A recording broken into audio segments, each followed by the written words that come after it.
Здравейте на всички! Добре дошли в новия ми клип. Преди няколко месеца бях гледал клипче с Ермес Гаспарини, в което той тестваше своят максимум на чуково сгъване, но лоста, който използваше, беше много специфичен. Поне аз в моята зала нямах такъв лост и заради това ми беше много интересно да го пробвам. Днес като го видях, си казах, да, това ще бъде първото упражнение. Първата загряваща серия направих само с лоста, след което преминах на 40 кг, след което на 60. На екраните си виждате четвъртата работна серия с 80 кг. Направих само едно повторение и реших да скоча директно на 100.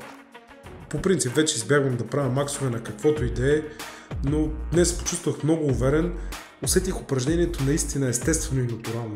На екраните си виждате първия опит.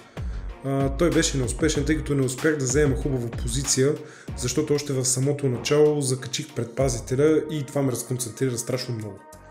Това вече е втори опит, който да ви кажа и него не зачитам за успешен, защото не успях да заключа в горна позиция лактите, но кръста вече ми се беше изморил, не правя с най-оптималната техника, а и все пак това с 100 кг натежаха си ми, след което направих един успешен опит на 90 кг и след това намалих тежестта с още 20 кг на 70. Направих още 3 серии по 5 повторения. И да ви кажа честно, това упражнение успя да натренира моите брахиали си перфектно. Евалата на Ермес, да го правиш това нещо с 120-130 кг, трябва да си много силен.